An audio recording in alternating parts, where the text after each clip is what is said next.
और जैसा आपने शुरुआत में मैंने भी कहा, ये केवल अभी देखिए प्रियंका गांधी वाड्रा का जो है बयान आया है अभी सोशल मीडिया पर, उन्होंने पोस्ट किया है कि सरकार निष्क्रिय हो गई है। ये वो एक्स पर पोस्ट कर रही है, प्रशासन का निष्क्रिय होना अत्यंत दुखद है। मुख्यमंत्री से अपील कि जनता को विश्वास में लें और दोषियों पर सख्त से सख्त कार्रवाई हो। जिस वीडियो का आप जिक्र कर रहे थे उसको समाजवादी पार्टी के मीडिया सेल ने उसको पोस्ट करके लिखा है कि ये लड़का जो था इसको गुमराह किया गया, इसको दंगाई बना दिया गया। उन्होंने उसको ही दंगाई बना दिया कि जो झंडा खींच रहा था वो वीडियो के साथ, कि ये देखिए बीजेपी वाले क्या करते हैं, एक मासूम शख्स के जहन में कैसा जहर भरते हैं। सर लेकिन जगह जगह हो रहा है, तो जावेद जी सब जगह जहाँ भी हो रहा है वो बहुत चिंता की बात है, समझे।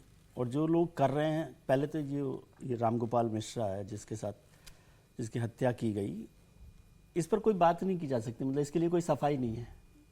वो तो अपराधी होंगे ही जो लोग इस तरह से कर रहे हैं, और सरकार को उस पर कार्रवाई करनी चाहिए। प्रशासन क्या कर रहा है मुझे समझ नहीं आता है। अभी तो उत्तर प्रदेश में हिंदूवादी सरकार है सो कॉल्ड, जो काम कर रही है, और आपने 5 जगहों का 4 जगहों का नाम लिया है, तो वहाँ पर वो प्रशासन, वो पुलिस क्या कर रही है उसकी भी जवाबदेही होनी चाहिए।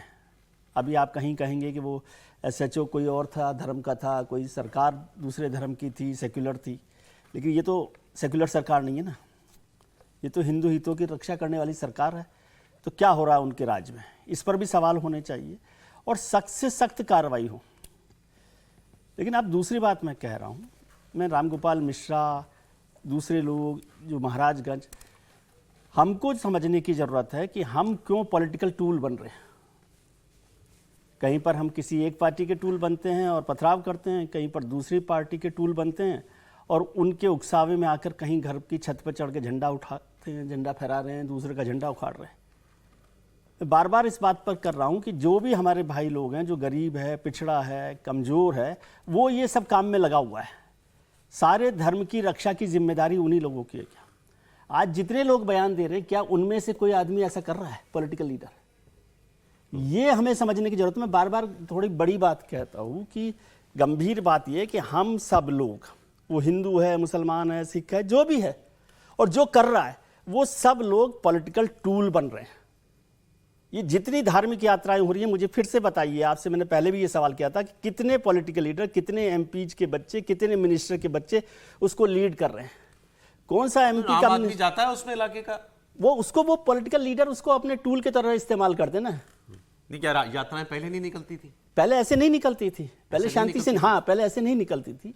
और जो होता था, जब कभी कभी ऐसा होता था तो तब वहां पर भी दंगे होते थे, वहां पर भी पथराव मतलब क्या हो रहा है ऐसा कि दंगे हो रहे हैं इन यात्राओं में? ऐसा क्या? इन यात्राओं में नहीं, यात्राओं में नहीं, जो पथराव हो रहा है वो भी आप एक तरह से बात कर रहे हैं, इसका अलग इंटेंशन है। नहीं, मैं कह रहा हूं दोनों जो पथराव कर रहे हैं वो भी पॉलिटिकल लीडरशिप के सपोर्ट से पथराव कर रहे हैं। मैं अगर ST हसन साहब की बात को, हम उसको रेफरेंस लेकर के बात कर सकते हैं, क्योंकि उन्होंने एक आरोप लगाया है। उन्होंने कहा यात्राएं निकलती हैं, मस्जिदों के बाहर खड़े होकर के डीजे जो तेज तेज आवाज में बजाते हैं, जब अंदर नमाज हो रही होती है, ये इरिटेट करता है लोगों को, और इसलिए फिर कई बार जो है झड़प होती है। ठीक है, उन्होंने तो सीधा आरोप लगाया। मैंने इसलिए पूछा क्या पहले यात्राएं नहीं निकलती थी, या पहले यात्राओं के रास्ते में कई मुस्लिम इलाके या मस्जिदें नहीं? दूसरे तरीके से देखिए, पहले यात्राएं निकलती थी, लेकिन जैसे ST हसन साहब बोल रहे हैं, तो जो यात्रा से इरिटेट हो रहे हैं, इरिटेट तो हो ही रहे हैं, ऐसा नहीं है कि नहीं हो रहे, लेकिन वो पथराव करने की हिम्मत नहीं करते थे। उसमें जो 4 लोग होते थे वो बीच बचाव करके अच्छा छोड़िए, निकलिए, जाइए, आइए करके करते थे।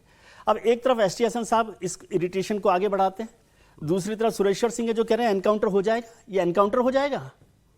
किस बात का एनकाउंटर होगा? हाँ, तो वो विधायक है भारतीय जनता पार्टी के, या जो भी पार्टी के विधायक है, वो कह रहे कि एनकाउंटर करवा देंगे। ये कौन सी जुबान है उनका? अगर भागेंगे तो एनकाउंटर करा। हाँ, तो भागेंगे तब भी, मैं तो कह रहा हूँ, हाँ भागेंगे तो आप एनकाउंटर करा देंगे। तो ये जो पॉलिटिकल पार्टीज का सपोर्ट जो होता है, वो आपके सबके पीछे पॉलिटिक्स है और लोग पॉलिटिकल टूल बन रहे हैं दोनों तरफ के। हमें लोगों को ही समझना है, बाकी किसी की कोई बात, बाकी सारी जो हो रहा है वो गलत है। सर मुद्दे की जड़ में जाना है, क्यों हो रहा है ये? लेकिन आपने तो विजय जी को की बातों पर एक बार का आपने काटा है। माने कितना दिल दहलने वाली भाषा बोल रहे हैं, इतने सीनियर पत्रकार हैं, इसको पॉलिटिकल टूल मान रहे हैं। क्या मैं पूछ रहा हूँ, आपने सवाल पूछा है, मैं आपके दर्शकों से पूछता हूँ, 2016 के पहले कितने अफजल मारोगे, हर घर से अफजल निकलेगा, और नारे कभी देश ने सुना था? चलो कश्मीर में सुनाई देता था, भारत टुकड़े टुकड़े होंगे इंशाअल्लाह सुना था। क्या इसके पहले 2022 के पहले ये किसी ने सुना था सिर तन से जुदा का नारा? कभी सुना था? कभी सुना था आपने कि हर घर से हिजबुल्लाह निकलेगा, मारोगे, और हजारों की संख्या में लोग, एक दो नहीं चारों तरफ से निकल रहे हैं।